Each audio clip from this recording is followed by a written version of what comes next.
that both teams are 2-3, given what's at stake in this game? I want to say it's a different feeling. I mean, no matter what the record is, whenever we play, it's always, going to be a battle. So, I mean, you can take the records and throw them out. You can take the seasons and just throw them out, honestly. At this time of the year, it's all about one thing, and it's just beat the team up north. But with the records being as good as they are on both sides, it does intensify the game a little bit more. Chris, do you ever remember Michigan being good in this rivalry? Yeah. I mean, I remember watching it as a little young buck. Watching Troy and Ted playing. I believe it was 1 versus 2 at the time. 10 years ago. Yeah. But they always have good players. A good team, regardless of the record. They're one of those programs that can always get top talent throughout the nation, and it's been unfortunate that they haven't been as good as they should be. But this year, they're a really good team. So so that 06 game, I mean that was a huge game, but it's also those Glenville guys, Troy and Ted and guys like that leading the way. You remember sitting down and watching that thing? Oh yeah, I remember watching it in Glenville High School actually. I want to say I was in middle school, but Glenville High School had actually opened it up and opened up the gym area and had projections of the game all throughout the gym. And it was an amazing feeling. How many people were there? Close to 1,000 maybe. How many current Buckeyes were there? Current Buckeyes? I believe Marshawn was there. I could be mistaken though, but I remember Marshawn being there. And that was such a huge game. And then there were all these years where it was still a rivalry, but it didn't have that kind of juice. How much do you savor playing in a game that matters so much, not just because of the rivalry, because of everything else? You live for games like this, honestly. If you're a competitor, and I'm definitely a competitor, and I know just about everyone on this team is a competitor, and it's going to be a dogfight, and we're looking forward to it. Chris, of all the things you get to take with you when you leave the Ohio State program, you get all the cool things, the jerseys, the trips, the things you get, the experiences you get. But there's things that are specific to this rivalry, like the gold pants, those kind of things. How big a factor are those in your memories of what you've already accomplished and what you will accomplish here?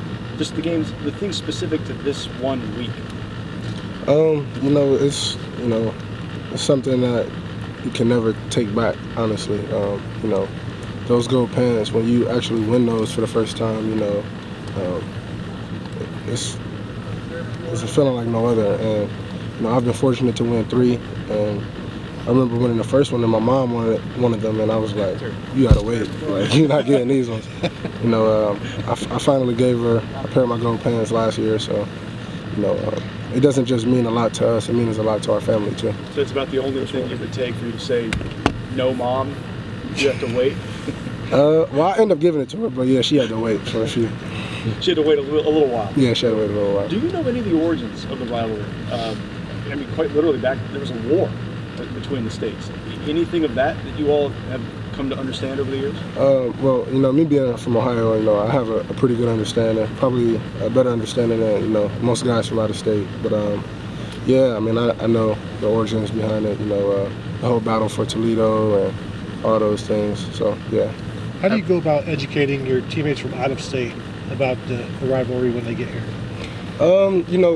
I feel like the coaching staff, Coach Meyer does a great job of, trying to take time out, especially when the young guys get here. During camp, we have like a full, 2 days of, you have ex-players coming in, you have the guys who actually go, who give us back the gold pans, who, they come back and explain to all the young guys, and we have video clips, and, so, coming here, if you don't have no type of understanding, of what the game means, then this probably isn't the place for you. So, I think the coaching staff do a great job of explaining to them, the history behind the rivalry. But until you play in it, you won't really understand it. Having played in a couple, what's your level of respect for Michigan? you've been around, you're a Cleveland guy, you know the history of everything. Urban was talking about he has respect for them. He remembers the respect between Woody and Bo. You know, what do you feel in regards to that? I mean, it's a tremendous amount of respect for him. You know, this is the greatest rivalry in all of sports, honestly. And you know, if you were to sit there and say on either side that you didn't have respect for the other side, I mean, you would be lying. Because if you really cared about this rivalry, you know, you would respect your opponent. You know, and you know, I have a tremendous amount of respect for him, but at the end of the day, I still don't like him. Chris, is that different than when you were a kid and you weren't playing against him? And you were just a fan of Ohio State? Oh no, I mean I still have respect for him. You know, they had, you know, I remember watching. Honestly, I remember watching, you know, Braylon Edwards, you know, and all those guys, you know, compete. And you know, I mean, how could you not have respect for guys like, you know,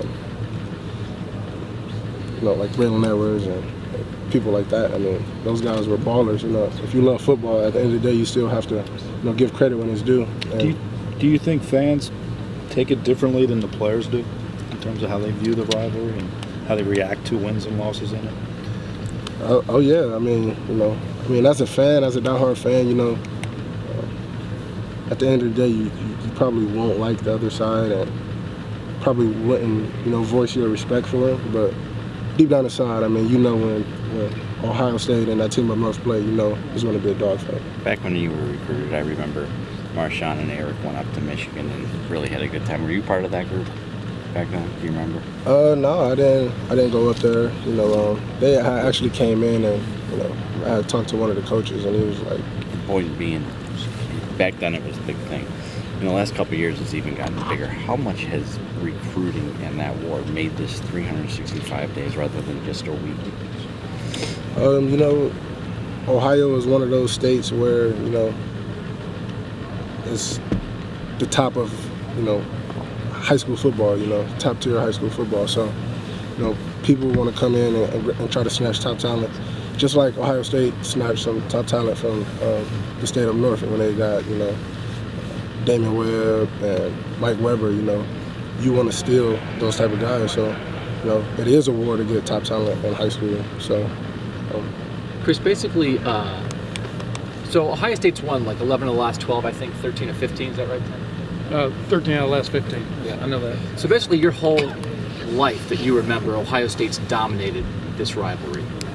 Before that, Michigan dominated the rivalry. I think they won 12 of 16. Can you imagine living in a world where Michigan beats Ohio State almost every year? I mean, you've never really lived it. Can you even fathom that? No, I can't. No, I can't even picture myself saying that.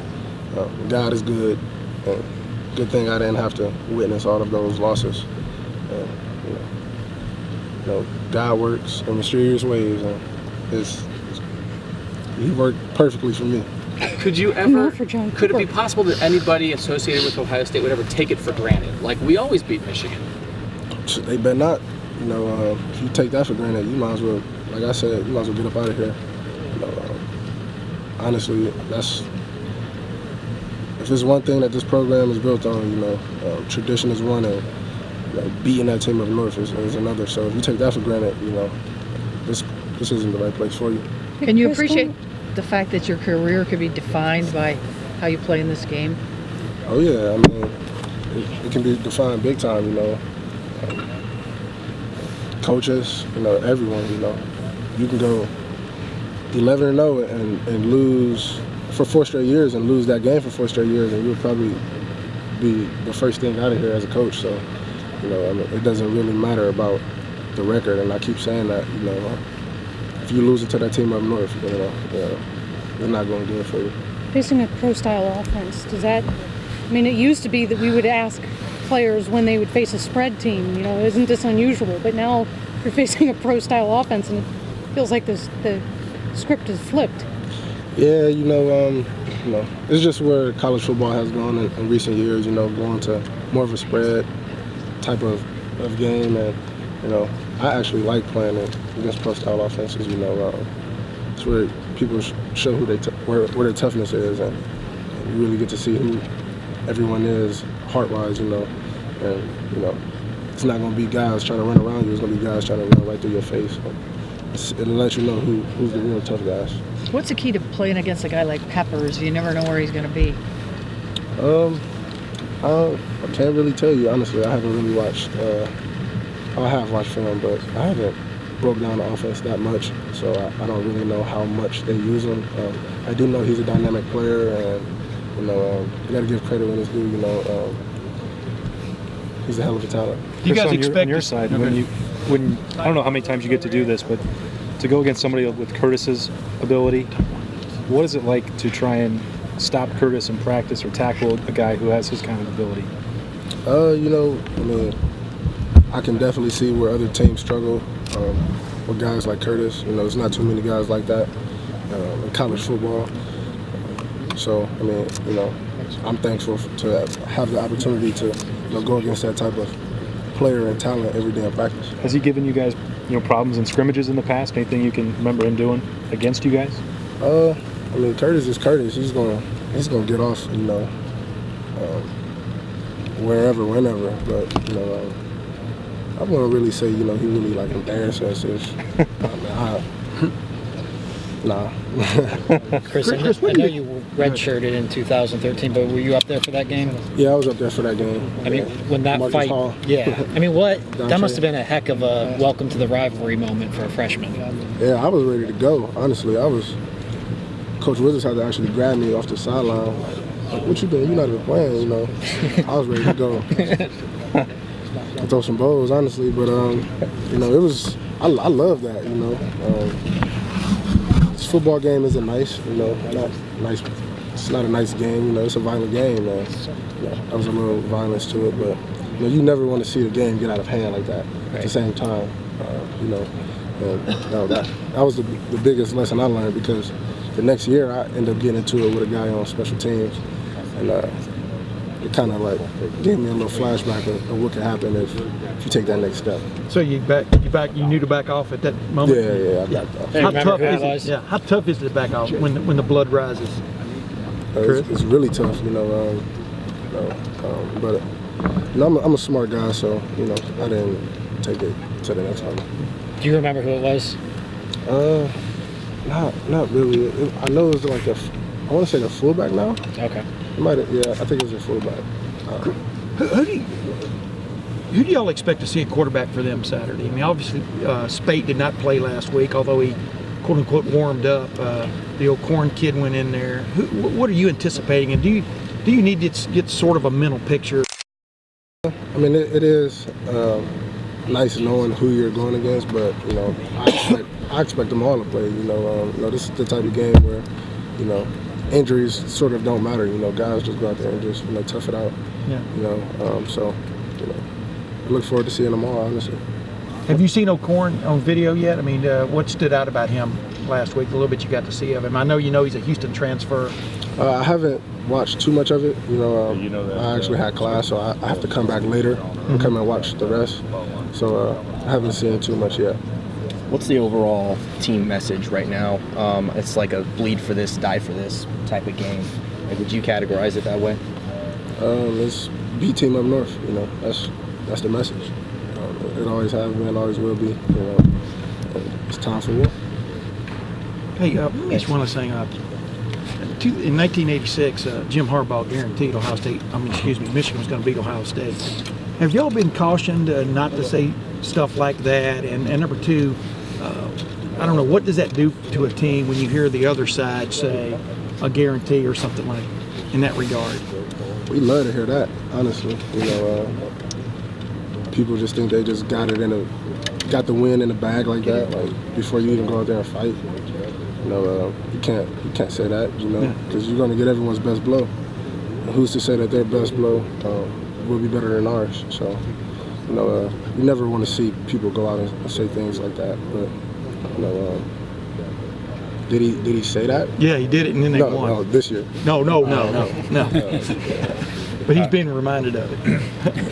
Yeah. I'll see why he would say that. All right, thanks everyone. Thanks, Chris. Thanks, Chris. No, great.